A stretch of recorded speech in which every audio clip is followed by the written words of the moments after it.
حقیقت، اپنی پہچان ہم کون ہیں. آپ نے سنا ہوگا یہ جو قصور کے درویش شاعر تھے بلے شاہ، بلے شاہ کی جانا میں کون، بولیا کی جانا میں کون ہوں. Who are you؟ اپنی پہچان ہے نہیں. ہم نے آج سمجھا ہے اپنے آپ کو نرا حیوان. ڈارون کی تھیوری نے آ کر اس طریقے سے ذہنوں کے اوپر غلبہ کیا ہے، کیونکہ ہم سمجھتے ہیں صرف اپنے آپ کو حیوانی وجود ارتقاء سے وجود میں آیا ہے حیوان. اب ایک انسان میں اور شمپینزی میں اور گوریلے میں اتنا ہی فرق ہے نا جتنا کہ گدھے اور گھوڑے میں ہے. گدھا ذرا کورس جانور ہے اور گھوڑا جو ہے ذرا ریفائنڈ اینیمل ہے. بس ہم ریفائنڈ ہومو سیپینس. اس سے پہلے نہ معلوم کتنے ہومو ایریکٹس اور کتنے ہوئے تھے. لیکن اصل میں یہ ہے کہ انسان کی حقیقت کچھ اور ہے. انسان دو وجودوں سے مرکب ہو کر بنا ہے، وجود حیوانی، وجود روحانی. روح، یہ روح ہے جس کی بنا پر یہ مسجود ملائک بنا.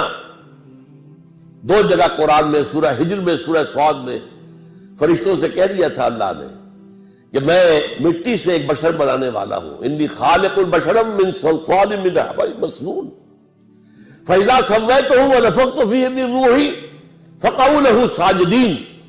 جب میں اسے تیار کر لوں اور اس میں اپنی روح میں سے پھونک دوں تو پڑنا اس کے سامنے سجدے میں، گر جانا سجدے میں. وہ تو اصل روح ہے، وہ روح ہے جو ہم ہیں، اصل حقیقت ہماری. ہم سمجھ بیٹھے یہ حیوانی وجود ہمارا ہے.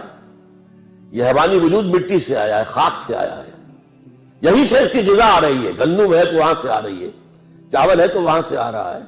بکری کا گوشت کھایا ہے تو بکری نے بھی گھاس پات کھایا ہوا جس سے گوشت بنا ہے. اور یہ روحانی وجود عالم بالا سے آیا ہے، یہ عرش معلی سے آیا ہے. اور اس کی غذا جو آتی ہے وہ بھی اللہ کا کلام ہے. اس کا تغذیہ اور تقویت کلام اللہ کے ذریعے. اب یہ فلسفہ ہے، اس کا نام علامہ اقبال نے خود ہی رکھ دیا ہے. چنانچہ سید نذیر نیازی جو علامہ کے خاص قریب بیٹھنے والے تھے، ہم نشین تھے، انہوں نے علامہ سے کہا، ابھی جو پروفیسر مظفر مرزا صاحب نے کہا تھا کہ علامہ نے مشرق و مغرب کے سارے فلسفے پڑھے، بڑے بڑے فلسفیوں کے نام انہوں نے گنوا دیے تھے. تو یہ کہا گیا، سید نذیر نیازی نے کہا علامہ سے کہ کوئی کہتا ہے کہ آپ نے اپنا مسئلہ جو خودی کا ہے فلسفہ، یہ آپ نے نشے سے لیا ہے، کوئی کہتا بلخصاں سے لیا ہے، کوئی کہتا جیلی سے لیا، کس سے لیا آپ نے؟ فرمایا اچھا کل فلاں وقت آ جانا، میں تمہیں ڈکٹیٹ کرا دوں گا. سید نذیر نیازی نے یہ واقعہ ہماری قرآن کانفرنس میں سنایا خود. کہتے میں بڑا خوش، میری خوش نصیبی، شاعر مشرق مجھے ڈکٹیٹ کرائیں گے کہ فلسفہ خودی میں نے کہاں سے لیا ہے. گیا میں خوشی خوشی پینسل کاپی تیار کر کے، جب میں بیٹھ گیا تو فرمایا ذرا قرآن مجید نکال لینا. کہتے ہیں کہ میرے ارمانوں پر اوس پڑ گئی. میں سمجھتا تھا فلسفے کی کتاب نکلوائیں گے، وہ ہسٹری آف فلاسفی کی کتاب نکلوائیں گے، کچھ بھی نہیں. قرآن کہا کھولو اسے، اور سورہ حشر اس کی آیت 19، وَلَا تَكُونُوا كَالَّذِينَ نَسُوا اللَّهَ فَأَنسَاهُمْ أَنفُسَهُمْ. ان لوگوں کے مانند نہ بن جانا جنہوں نے اللہ کو بھلا دیا تو اللہ نے انہیں اپنے آپ سے غافل کر دیا. آپ سوچئے یہ اپنا آپ کون سا ہے جس سے انسان غافل ہوتا ہے؟ کیا ہم اپنے حیوانی وجود کے تقاضوں سے غافل ہوتے ہیں؟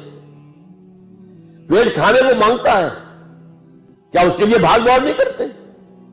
ہماری جنسی خواہش ہے، شادی کرتے ہیں، ہمیں آرام چاہیے، ہمیں چھت چاہیے اپنے سر کے اوپر، بناتے کہ نہیں بناتے گھر؟ یہ سارے معاملات جو ہیں یہ در حقیقت ہم کسی چیز سے غافل نہیں ہوتے. دانت میں درد ہو جائے تو چاہے رات کو جا کر 1 بجے کسی ڈینٹل سرجن کے جو ہے جا کر گھنٹیاں بجا کے اسے جگانا پڑے، ہوتا ہے کہ نہیں؟ وہ کون سا اپنا آپ ہے جس سے وہ غافل ہو گیا انسان؟ اسی اپنا آپ کو ایک اور شعر میں علامہ اقبال نے بیان کیا ہے، ڈھونڈ کے اپنی خاک میں جس نے پایا اپنا آپ. غور کیجئے، یہ خاک ہے جس کے اندر اپنا آپ کچھ مضمر ہے، کوئی اور شے ہے جو چھپی ہوئی ہے۔